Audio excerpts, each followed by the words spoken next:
Assalamualaikum warahmatullahi wabarakatuh. Waalaikumsalam warahmatullahi wabarakatuh. Alhamdulillahi wahdah, sadaqa wa'dah, wa nasara abdah, wa a'azza jundah. Wassalatu wassalamu ala man la nabiyya ba'dah, wa ala alihi wa sahbihi wa mawalah. La hawla wa la quwwata illa billah, amma ba'du.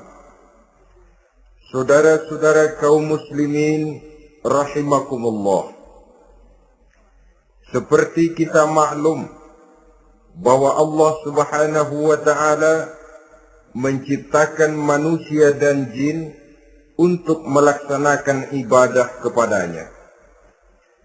Manusia yang ingkar terhadap perintah ini dinamakan dengan orang-orang kafir. Sedangkan jin yang mengingkari perintah ini dinamakan dengan setan atau syaitan dalam bahasa Qur'annya. Kemudian dalam perkembangannya, jin-jin yang kafir yang dinamakan setan ini bersekongkol dan menjadi bala tentaranya iblis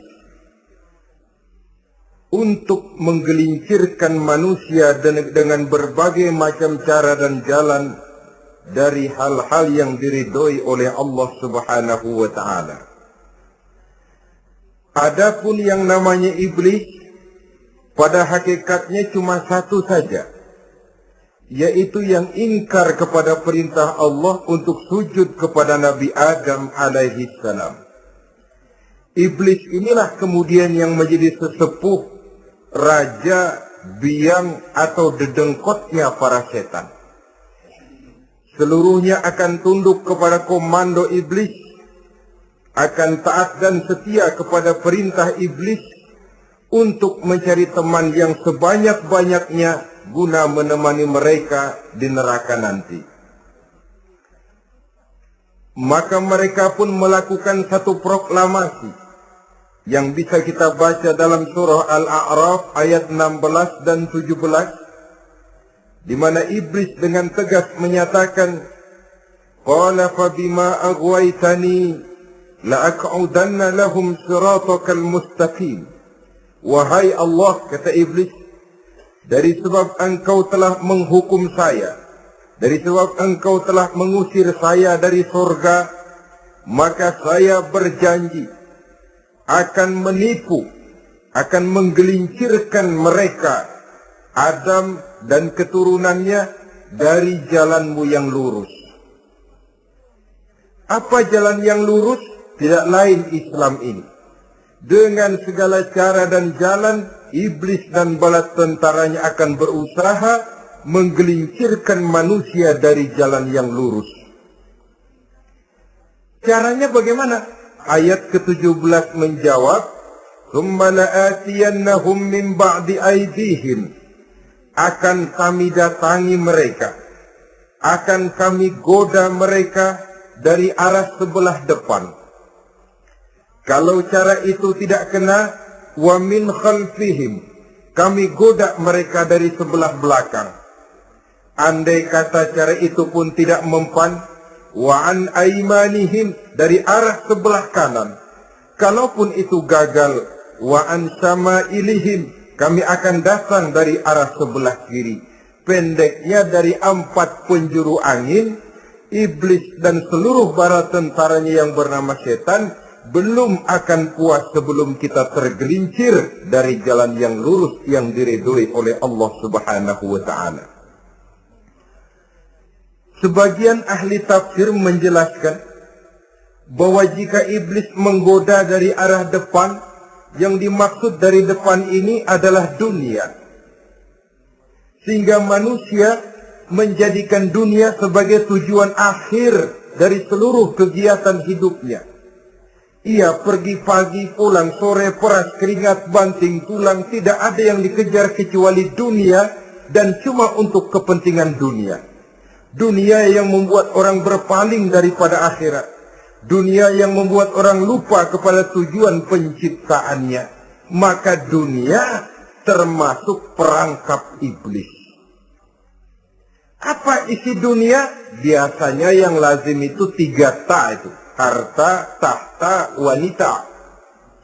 Itu yang bikin orang jadi sibuk sampai lupa kepada tujuan penciptaannya. Untuk apa dia diciptakan oleh Allah. Ini wa'an min baini aidihim. Kami goda mereka dari arah depan dengan menyodorkan dunia dalam bentuk yang hijau ranau. Dunia dalam bentuk yang manis sehingga mereka tenggelam di dalamnya. Lalu melupakan akhirat. Kalau cara itu juga tidak kena, wa min khalfihim, kami datang dari sebelah belakang. Kami lupakan mereka kepada akhirat. Itu mah urusan nanti bagaimana saja. Yang penting yang kita hadapi sekarang apa? Dunia. Akhirat kita belum tahu dan bahkan belum tentu ada. Yang sudah pasti saja kita garap. Melupakan akhirat. Wa an aimanihim, yang dimaksud dari arah sebelah kanan, iblis dan setan selalu menghalang-halangi manusia untuk berbuat kebaikan. Karena kanan adalah lambang kebajikan. Sedangkan an samailihim, kiri adalah lambang kejahatan. Dicegahnya kita berbuat kebajikan dan dibisikannya kita untuk selalu melakukan kejahatan dan kemunkaran. Wala tajidu aktsarahum syakirin, dan akan kamu dapati sedikit sekali di antara manusia yang bersyukur atas nikmat yang telah engkau berikan kepada mereka. Ditanamkan rasa ingkar kepada nikmat. Jika kita tidak kufur iman, dibuatnya kufur nikmat. Mengeluh padahal hidup sudah serba cukup, merasa masih sangat kurang padahal orang lain sudah titik air liurnya melihat keadaan kita. Sedikit sekali di antara mereka yang pandai bersyukur kepada nikmat yang telah engkau berikan itu, ya Allah. Jadi, untuk ingkar nikmat, bisikan selalu datang dari iblis. Coba lihat itu. Temanmu yang tidak pernah sholat, rezekinya lancar, kamu berhenti saja sholat. Yang tidak pernah ke masjid, pangkatnya naik terus, udah berhenti aja ke masjid. Atau setidak-tidaknya mengeluh dalam hati, Tuhan kayaknya tidak adil, kenapa saya rajin sholat kok rezeki seret benar. Padahal pada dasarnya kalau kita mau berpikir dalam bentuk yang paling mendasar, Allah selalu memberikan yang terbaik untuk kita.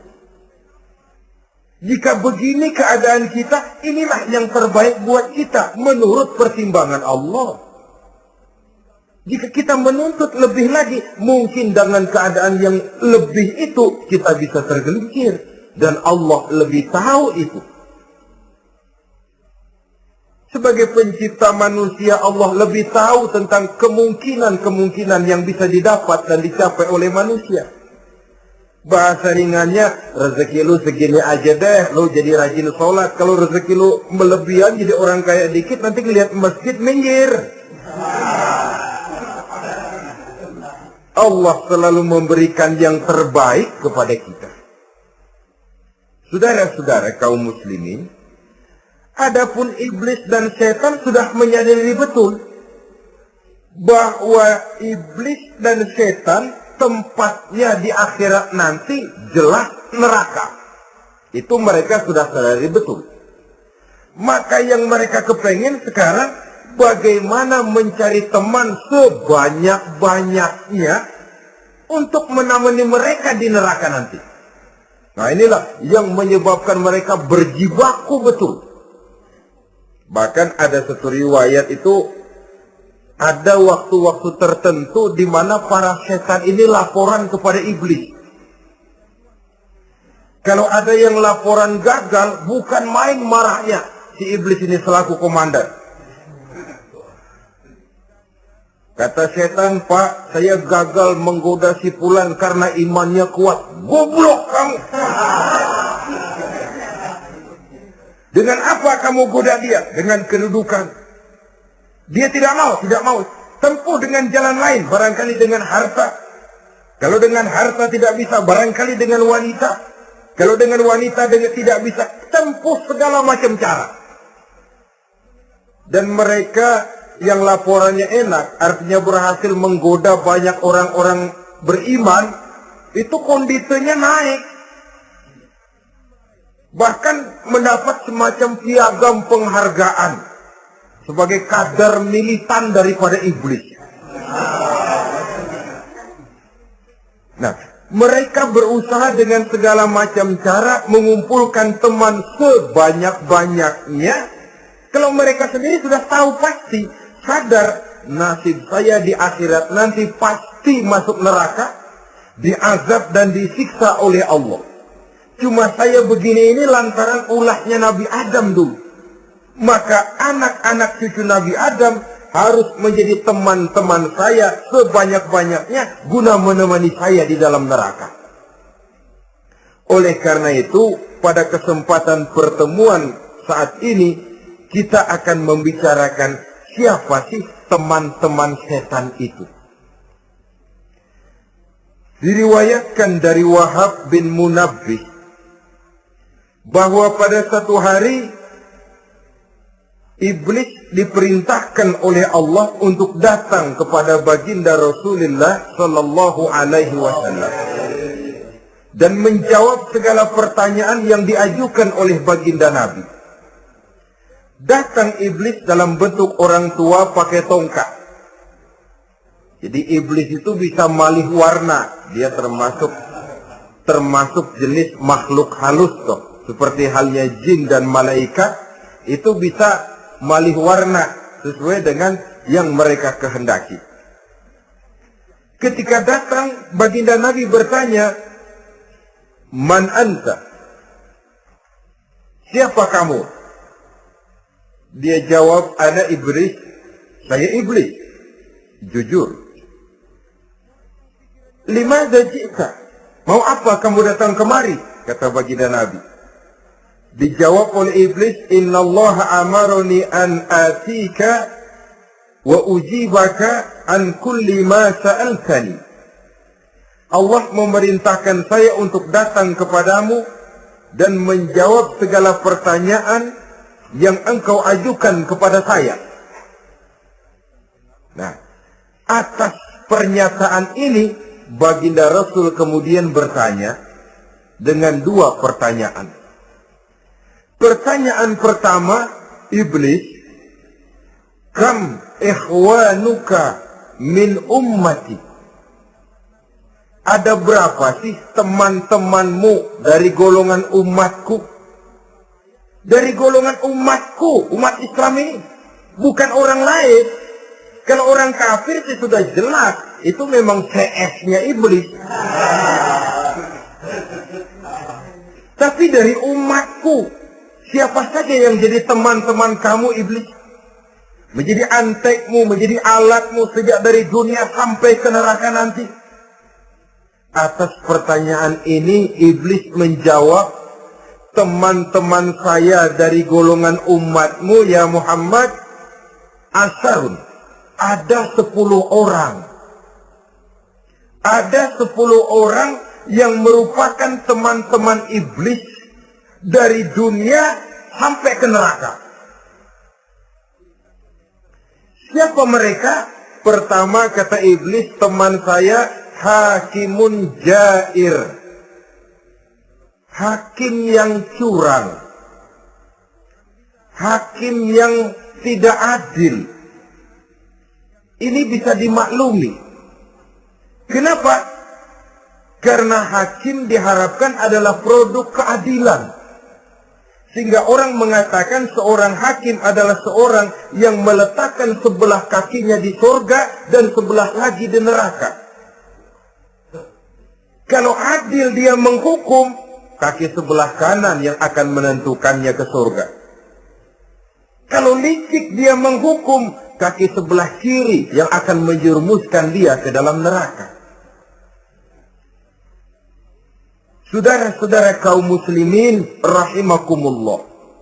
Sesungguhnya dalam kehidupan Kurangnya sandang pangan bukan satunya-satunya sebab yang membuat orang menderita. Tidak teraturnya perumahan, kurangnya lapangan kerja bukan satu-satunya yang menyebabkan rakyat menderita. Tapi lukanya rasa keadilan. Tidak tegaknya hukum sebagaimana yang diharapkan. Itu juga bisa menjadi sumber nestapa, bisa menjadi asal dari segala derita. Oleh karena itu, hakim yang tidak adil, hakim yang curang, yang menghukum tidak berdasarkan hukum, tapi berdasarkan kepentingan, berdasarkan pesan sponsor, hukum bisa dibeli, ada istilah mafia peradilan. Hakim-hakim macam ini yang akan menjadi teman-teman iblis.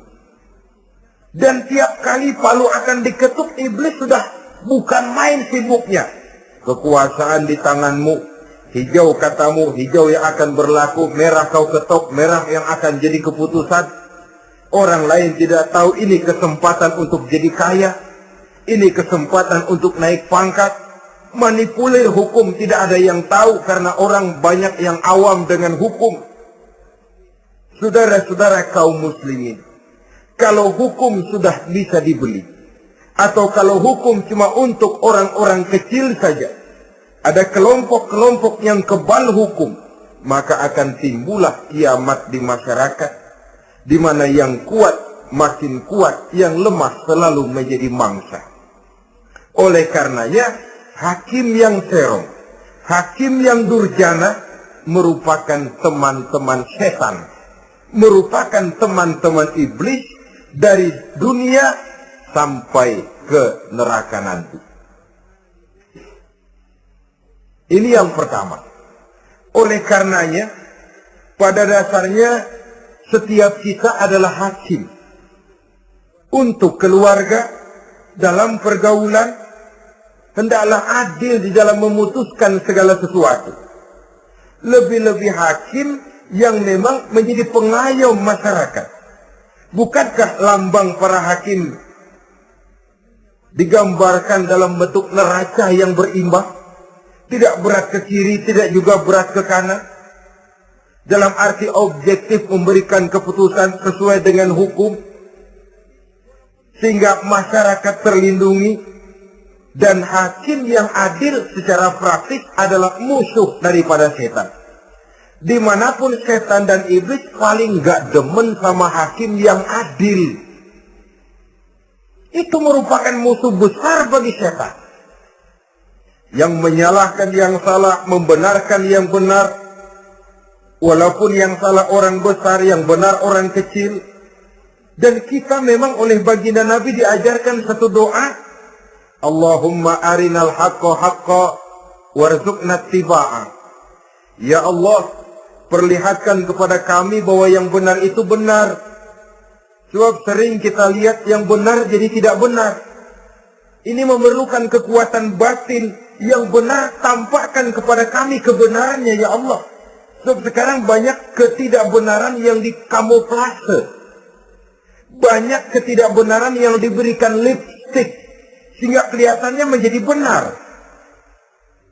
Ini baik doa ini saya pikir dibaca oleh para hakim. Allahumma arinal haqqa haqqa. Ya Allah, perlihatkan kepada saya bahwa yang benar itu benar. Dan tidak cuma sekedar itu, warzuqni tiba'ah. Berikan kekuatan kepada saya untuk mengikuti kebenaran itu. Sebab kadang-kadang terjadi juga dia tahu yang benar itu benar, tapi tidak punya keberanian moral untuk mengatakan bahwa itu benar.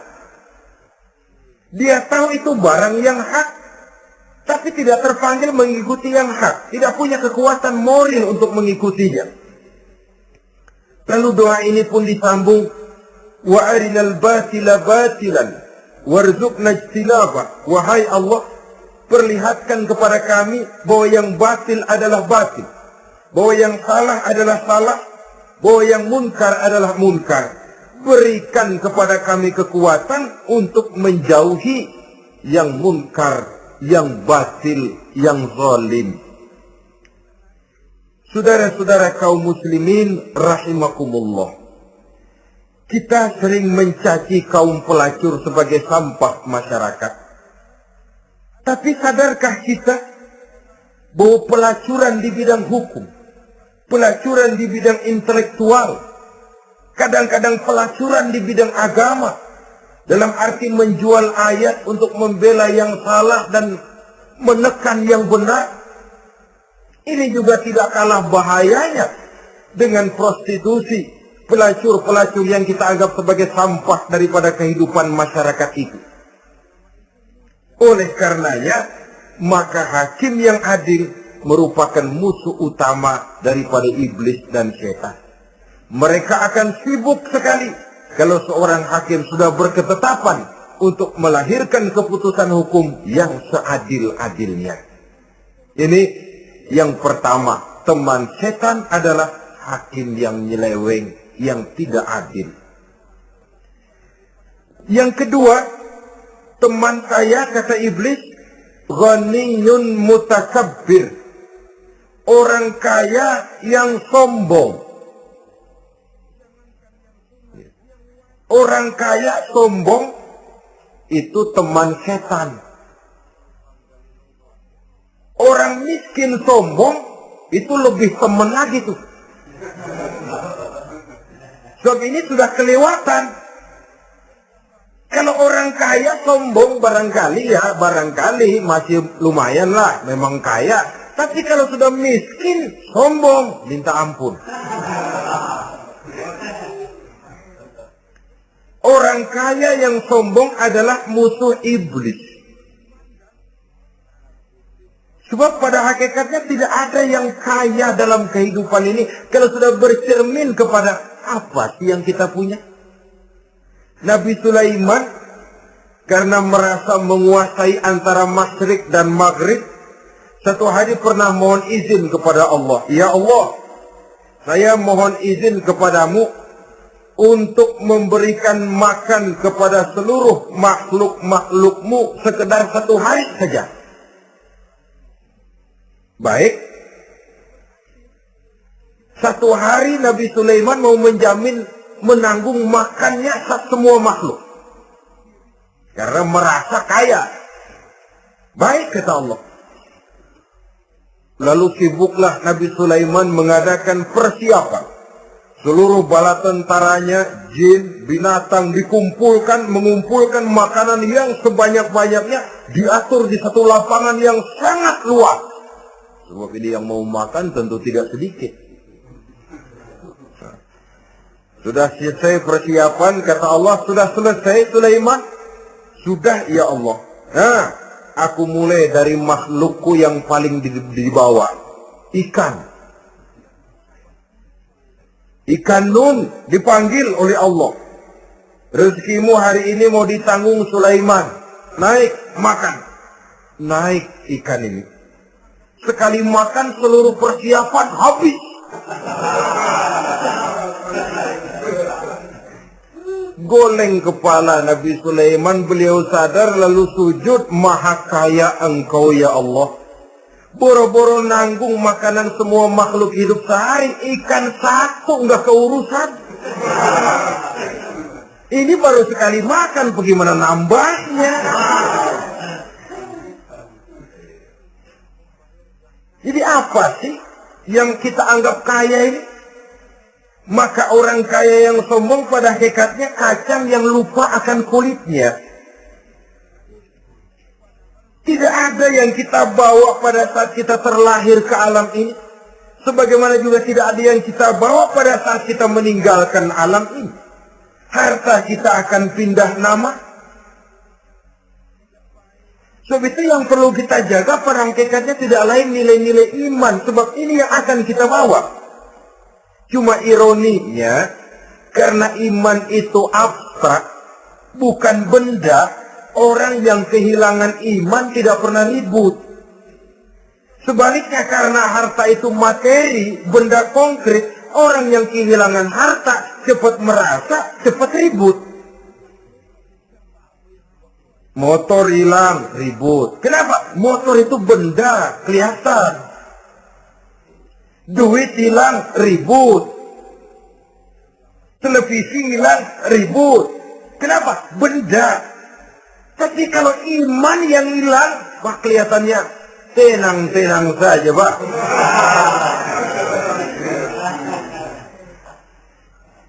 Padahal ini usaha iblis. Bagaimana orang kehilangan iman, menjadi kafir, masuk grup dia untuk menemani dia di dalam neraka nanti. Dia gelincirkan iman kita, dan kita sering tanpa terasa telah mengalami pergeseran nilai-nilai iman kalau tidak tergusur sama sekali. Cuma saya katakan tadi, oleh karena iman ini bukan benda, orang yang kehilangan iman kurang begitu merasa. Padahal ini yang paling berharga. Sebab ini yang akan kita bawa menghadap Allah. Orang itu kalau sudah yakhruju minad dunya bighairi iman, keluar dari dunia, meninggalkan dunia dan seluruh isinya, kembali menghadap Allah dengan tidak membawa iman, tempatnya jelas sudah. Itu yang paling kita khawatir. Pangkat jelas tidak kita bawa. Harta benda akan pindah nama jadi milik ahli waris kita. Tiba-tiba iman yang cuma satu itu tempat kita bergantung, hilang juga dari diri kita. Dengan apa kita mau menghadap Allah? Dan kemalangan apa yang lebih besar dari orang-orang yang telah kehilangan iman pada saat dia menghadap Allah Subhanahu wa ta'ala.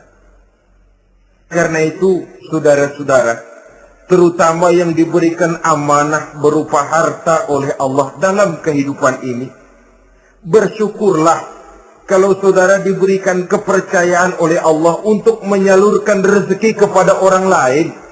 Seperti keran yang nyimpen air tapi tidak untuk dirinya, disalurkan kepada yang memerlukannya. Rezeki dia cuma lewat tangan saya. Rezeki dia cuma lewat tangan saya. Berbahagialah orang kalau dipercayai Allah untuk menyalurkan rezeki kepada orang lain. Artinya agen. Yang ditunjuk jadi agen Allah, kok nggak bangga? Kalau sudah kemari cara berpikir, insya Allah rasa bakhil bin pelit alias medit bin koret.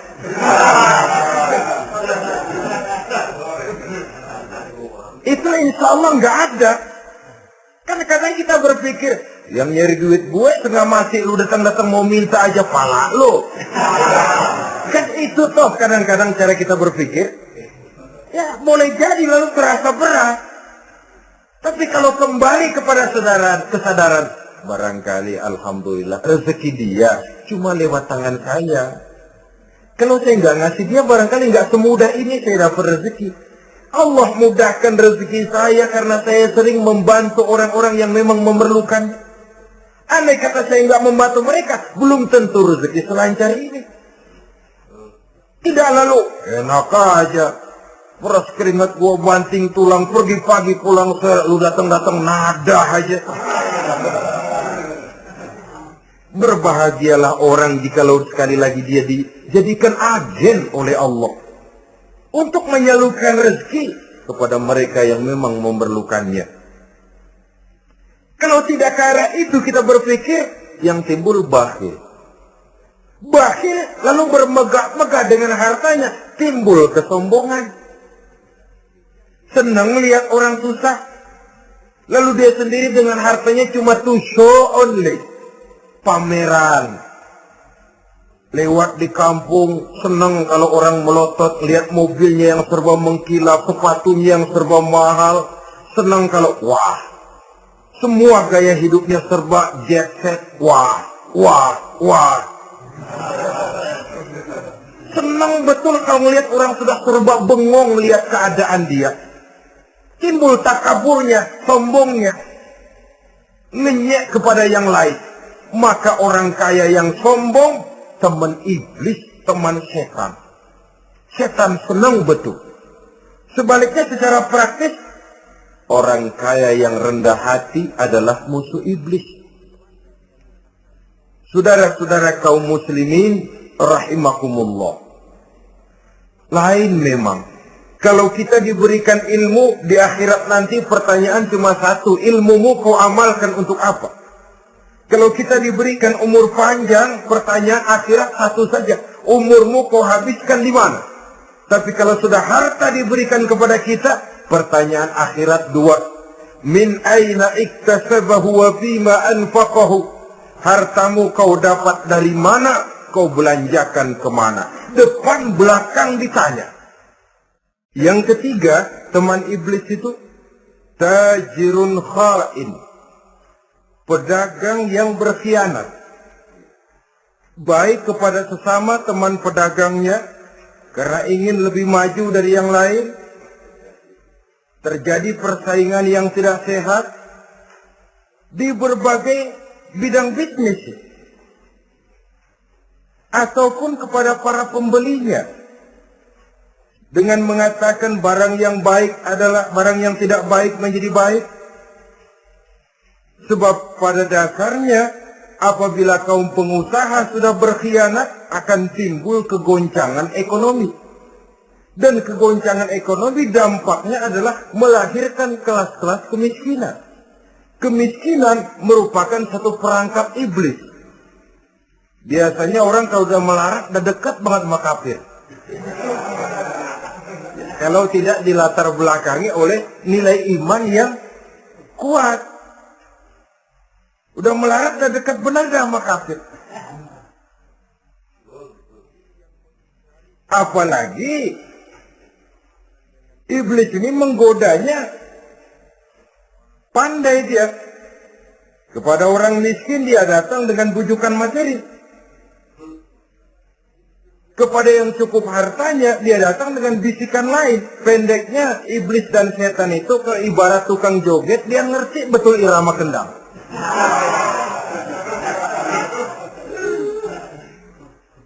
Di mana kelemahan orang itu dia selidiki, dia pelajari, dari arah situ dia masuk.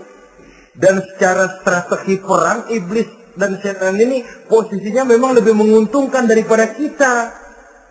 Kenapa? Dia melihat kita mah nggak lihat dia. Dia bisa pelajari kebiasaan dan kecenderungan kita. Kita nggak tahu kadang-kadang kelemahan kita. Dari arah itu dia masuk. Posisi dan strateginya lebih menguntungkan daripada kita. Saudara-saudara kaum muslimin rahimakumullah. Bila ekonomi sudah goncang, terjadi penimbunan barang, terjadi spekulasi harga, timbullah kegoncangan sosial. Dan dikala itu setan dan iblis pesta. Dia merasa perangkapnya berhasil. Persaingan-persaingan yang tidak jujur, yang pada dasarnya akhirnya bukan cuma merusak sistem ekonomi, tapi juga mempengaruhi hasil kerjaan. Dalam tender-tender usaha-usaha besar misalnya, oleh karena mengajar supaya dia yang mendapat proyek, dia tidak segan sogok sini, suap sana, semir sana, usap sini. Tinggal untungnya sedikit dan dia harus dapat untung besar. Akhirnya apa? Proyek yang dikerjakan cuma asal sekedar jadi. Tidak seperti standar yang ditetapkan lagi. Juga tidak merupakan kesalahan yang sepenuhnya harus dibebankan kepada dia. Kesalahan yang merupakan siklus. Mata rantai, sudah lingkaran setan. Itulah sebabnya sering saya ungkapkan kalau manusia sudah jadi teman setan, lebih buas daripada bajing. Karena bajing cuma makan kelapa, tapi bajingan gak apa saja dimakan. Sudah jadi teman-teman iblis, tidak ngerti halal haram, hak dan batil. Ini kepentingan pribadi apa kepentingan orang banyak, yang penting sikap saja. Jadi yang ketiga ini targetnya memang kekacauan ekonomi. Yang kemelaratan, kemiskinan merupakan tangga untuk sampai kepada kekafiran. Dan iblis tahu betul itu.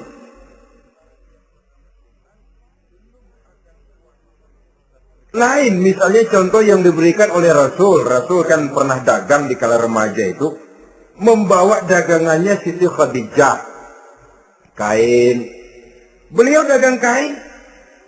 Berapa kain ini? Oh, kalau ini Saya ambil dari Ibu Khadijah 25 rupiah. Saudara mau beli saya berapa terserah asal saya ada untungnya. Dan kalau modalnya 25, betul-betul beliau bilang 25. Jujur. Kita kan enggak, udah bohong campur sumpah lagi.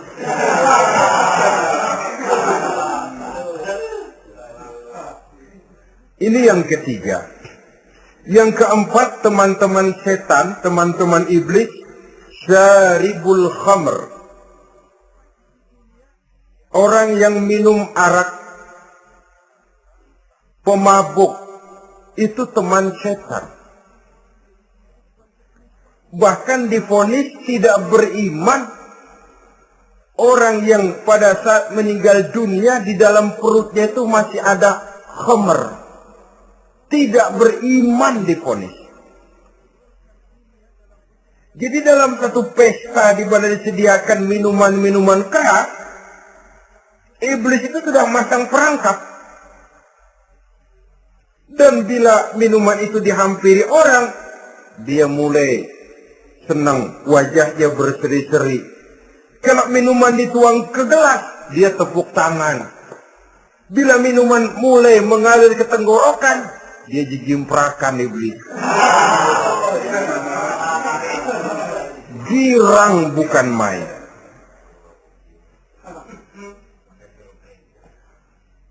Saudara-saudara kaum muslimin rahimakumullah. Kenapa pemabuk merupakan teman setan? Karena dalam keadaan mabuk, orang kehilangan daya kontrol. Perbuatannya nyaris tidak terkontrol lagi. Tidak ada rahasia, tidak ada harga diri, tidak ada sifat memelihara, dan itu ciri-ciri daripada iblis. Syaribul khamr. Orang yang suka meminum minuman keras. Itulah sebabnya memang dalam hidup ini kita harus punya filter. Allah selalu menghendaki yang terbaik dan memilihkan yang terbaik untuk kita. Kalau sudah itu minuman yang baik, kata Allah, itulah memang yang baik untuk kita. Kalau itu dilarang oleh Allah, itulah memang yang tidak baik untuk kita.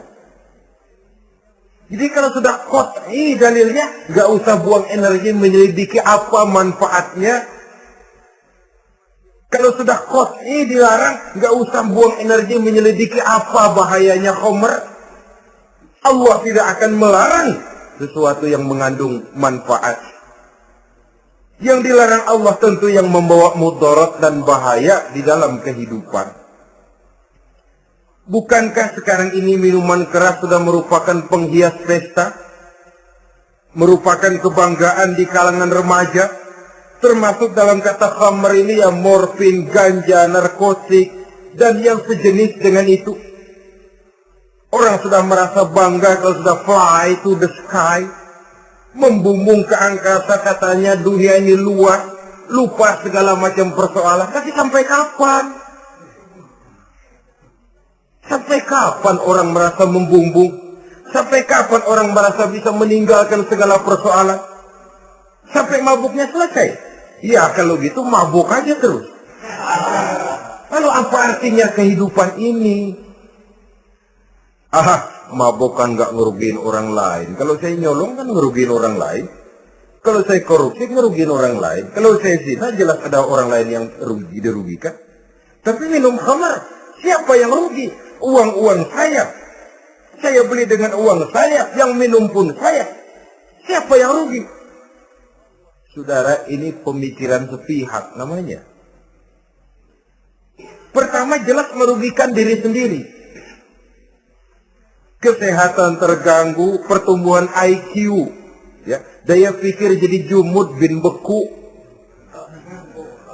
Tidak ada idealisme ke arah depan.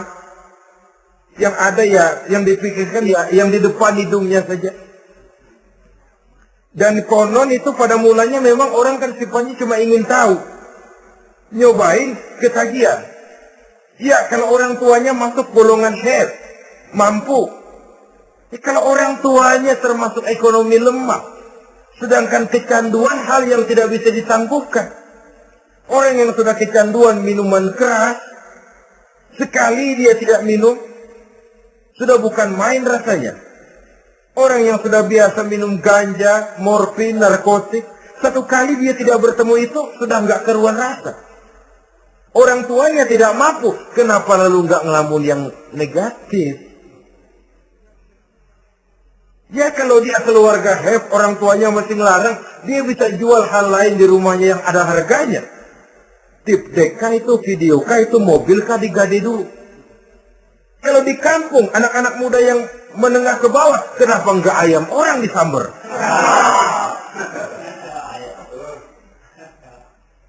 Terjadilah perbuatan negatif yang akhirnya merembet kepada merugikan orang lain.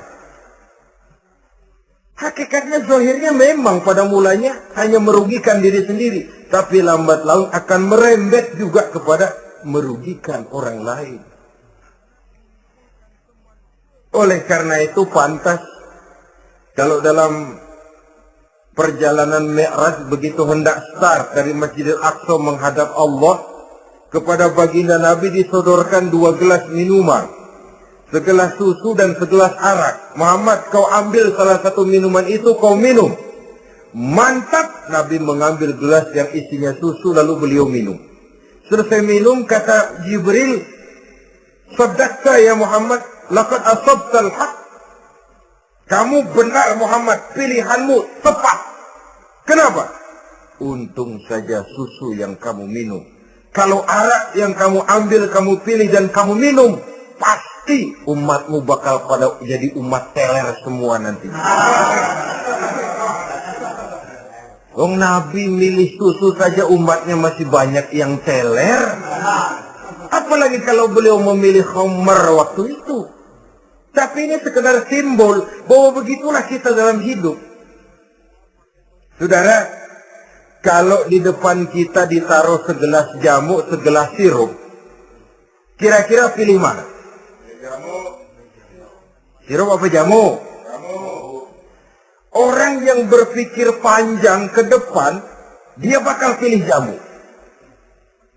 Memang pahit, getir, nggak enak, tapi besok pagi badan enteng, kerja semangat, berpikir cerdas, gairah ada.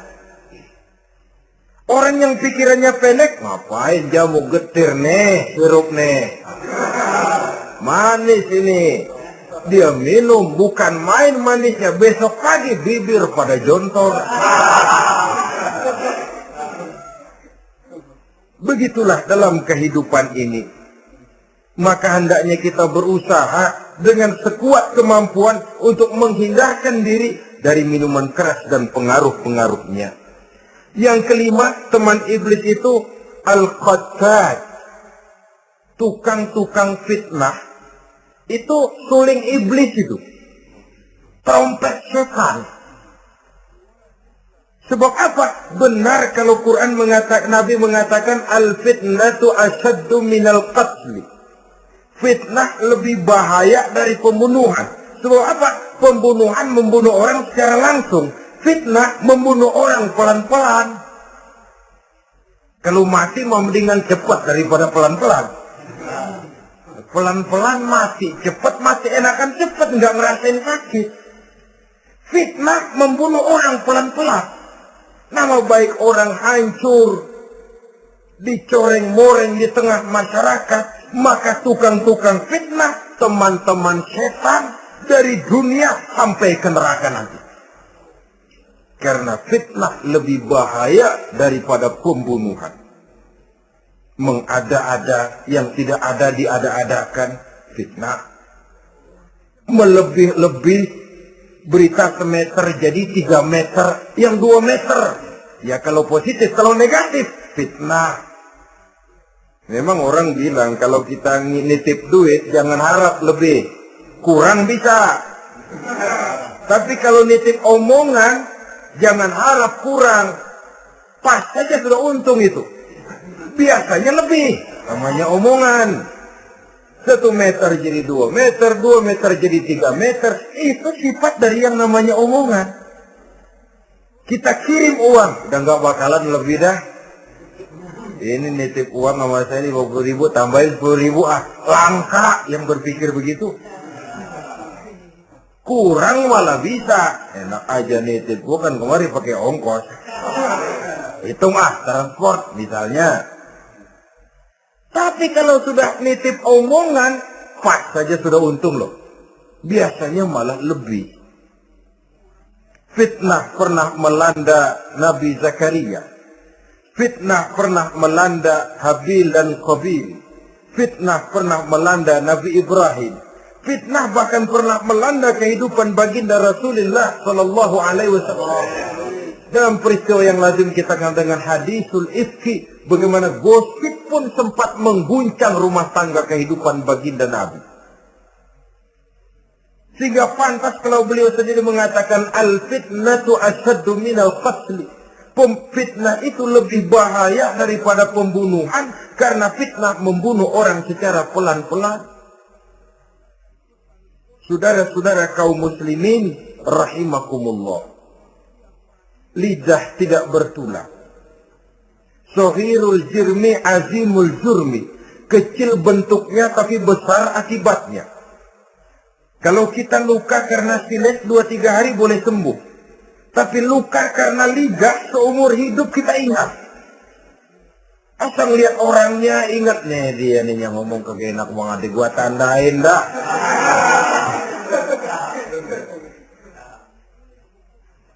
Itulah sebabnya pepatah bilang salamatul insan fi hifzil lisan. Orang akan selamat jikalau dia pandai menjaga lidahnya. Saudara-saudara kaum muslimin, yang keenam, teman setan sahibur riya.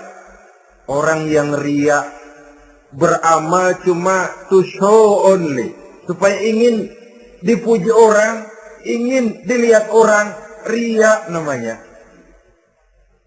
Tidak ada ikhlas. Sebab kata Imam Ghazali, an-nasu kulluhum niyamun illal alimun. Wal alimuna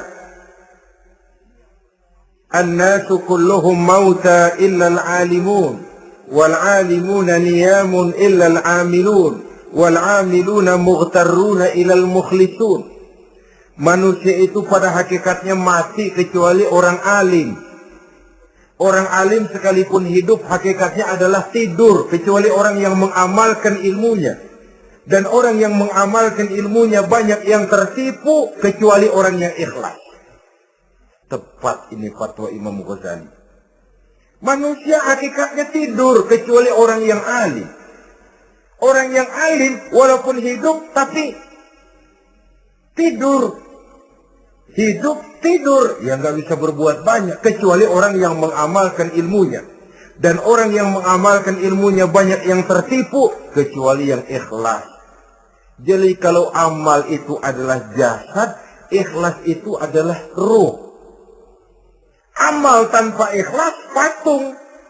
Patung tidak bisa berkembang, tidak bisa berbuat banyak, namanya patung. Itu amal tanpa ikhlas. Ini termasuk penyakit batin toh, ikhlas, riya, ujub, sum'ah, penyakit kepengen didengar orang, penyakit kepengen dilihat orang. Wah, kalau sembayangnya dilihat orang mantap betul, kayak besok mau mati. Tapi kalau sudah sembayang nggak dilihat orang, wah kilat khusus, cepat bukan main. Riya. Ini yang menghancurkan amal ini nggak terasa. Sifat kita sendiri. Riya ini menggeragoti amal.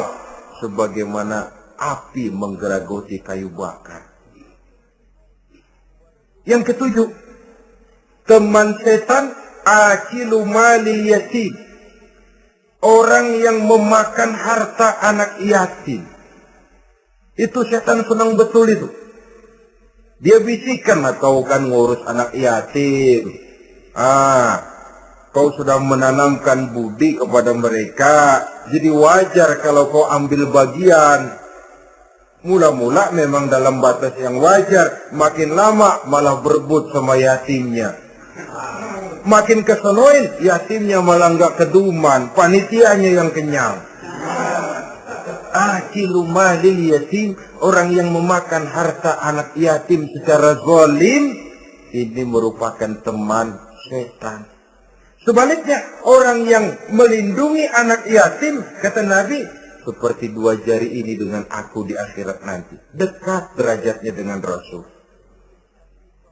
Yang kedelapan, teman setan al-mutahawinu bis-shalah. Orang yang nganggap enteng sholat, ngentengin sholat. Nanti aja dah, kalau udah tua-tuaan, sembahyang mah gampang, saban hari ada. Kalau ini nih tinju, jarang-jarang. Al-mutahawi, ngentengin. Pada dasarnya agama itu mudah.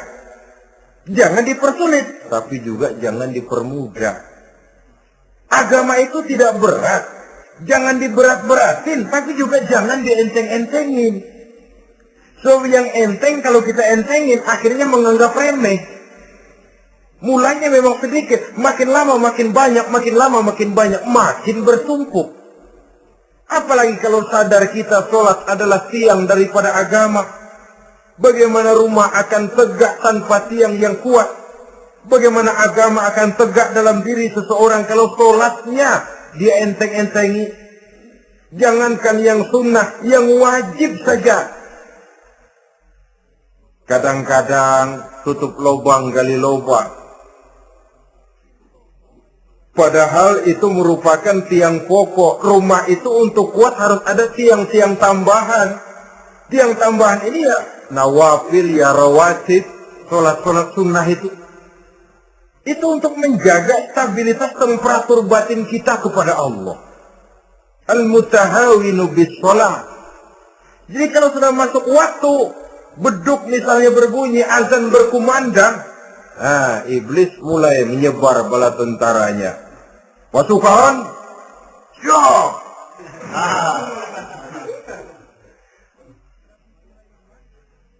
Kama yang dagang dia bisikin.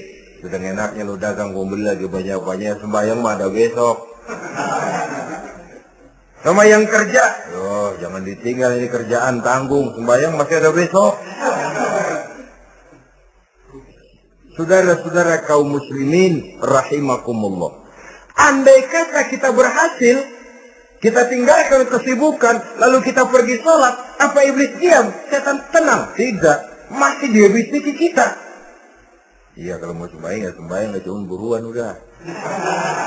Nah, yang mau belanja, yang menunggu, bukan main. Sampai ruku kita tidak sempurna, bacaan kita semrawut, sujud kita tidak lengkap. Sholat juga, tapi disitulah masuk iblis. Atau kalau itu kita berhasil cegah, ruku tertib, ada tumakninah, sujud bagus, iblis masuk lagi. Wah, memang sembahyang kamu mantap. Orang lain gak ada yang sembahyang kayak kamu. Yang timbul apa? Ujub. Sombong kepada diri sendiri. Begitu rajin sembahyang, lu ya pada kagak sembahyang, apaan lu? Gua nih. Itu sudah perangkap iblis. Jadi lewat segala macam cara dan jalan. Kepada yang ibadahnya bagus ditanamkan rasa ujub. Kepada yang mau berusaha bagus ditanamkan sifat was-was, buru-buru. Saudara-saudara kaum muslimin, ini yang ke-8. Yang ke-9, mani'uz zakat. Orang yang enggan membayar zakat itu teman setan. Gak ada urusan sama zakat. Sayang-sayang harta dizakatin. Saudara-saudara, padahal zakat itu kata Nabi, zakku amwalakum biz zakat. Bersihkan hartamu dengan zakat. Jadi barangkali bercampur harta itu dengan sedikit yang tidak baik, bercampur dengan yang kotor. Zakat itu membersihkan yang lain. Kita misalnya dalam satu kelas punya murid 40 orang, 42 orang, ada 2 orang yang bandel, nggak ketulungan. Sudah segala macam cara kita perbaiki, nggak juga berhasil. Ini kan kalau nggak diatasi kan mempengaruhi yang teman-teman yang 40 orang. Untuk menyelamatkan yang 40 ini, nggak apa-apa yang 2 keluarin. Bikin pemecatan, anak saudara kami sudah tidak sanggup lagi mengajar. Dengan ini kami berhentikan dari sekolah yang kami pimpin untuk menyelamatkan teman-teman yang lebih banyak. Mengeluarkan yang 2 untuk menyelamatkan yang 40. So, kalau tidak ini nanti ngerembet, yang 40 ngikut jadi ngeres. Itu juga harta. Zakat untuk membersihkan yang masih tersisa. Yang terakhir, yang ke-10, teman setan, musuh, teman iblis, man yutilul amal. Orang yang terlalu panjang angan-angan. Penghitung bintang di langit. Yang hidup cuma ngitung jikalau. Wiridannya cuma jikalau.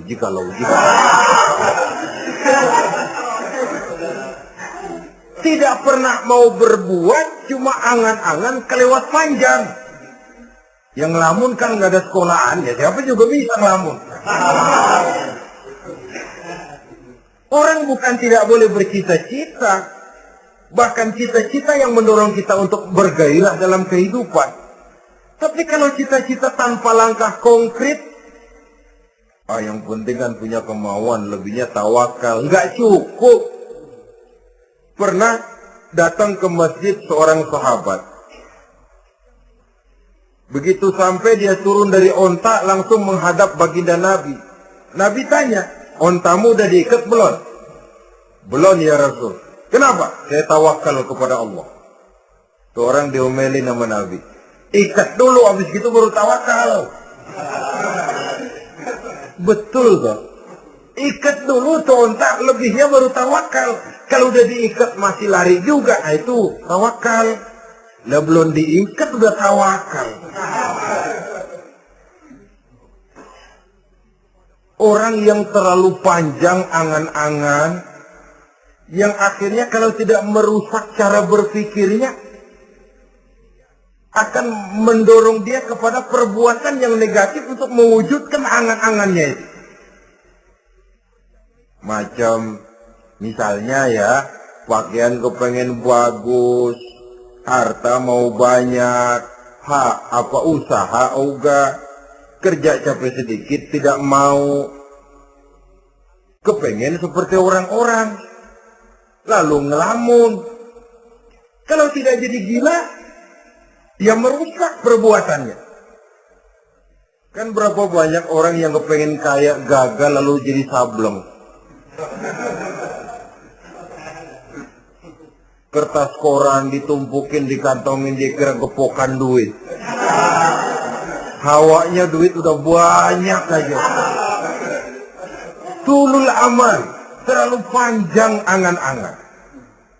Nah, saudara-saudara, kalau kita sudah tahu itulah teman-teman setan, teman-teman iblis, mari kita berusaha jangan termasuk salah satu di antara 10 orang yang menjadi teman-teman iblis ini. Lalu cara untuk mengatasinya bagaimana? Imam Al-Ghazali rahimahullah memberikan tuntunan. Pertama, untuk mengatasi perangkap setan, jangan sampai kita termasuk salah satu teman setan, zikrullah. Banyak ingat kepada Allah. Sebab Nabi bersabda, inna zikrullahi ta'ala fi janbi syaitan kal akillati fi janbi ibni Adam. Sesungguhnya zikrullah, zikir kepada Allah itu dapat menyakiti setan sebagaimana penyakit menyakiti lambung anak Adam. Jadi setan itu akan kurus kalau kita hantam pakai zikrullah. Setan tidak berdaya, lemah kalau kita hantam pakai zikrullah. Ingat, Allah selalu merasakan kehadiran Allah dekat dalam hidup. Itu senjata pertama. Dengan zikrullah, setan kurus.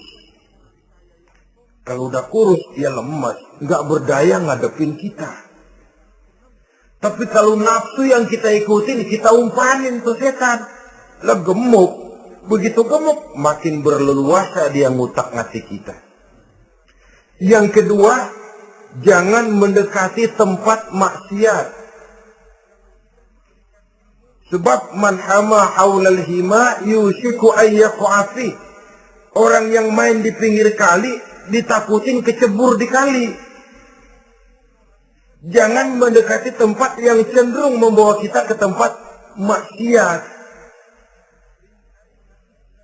Saudara-saudara, yang ketiga, mengosongkan perut. Dalam arti rajin puasa, puasa sunnah. Kata Nabi, inna syaitan yajri min ibni Adam majrad dam fatayyiku majariyahu bil ju'. Setan mengalir dalam diri manusia seperti mengalirnya darah. Maka persempit jalan setan dengan apa? Bil ju', dengan memperbanyak lapar. Bukan memperturutkan syahwat. Pantas kalau Nabi bilang, saya adalah sekelompok orang yang tidak makan kecuali kalau kami lapar. Dan kalau kami makan, tidaklah sampai kekenyangan. Bukan nggak kenyang, tapi nggak kekenyangan.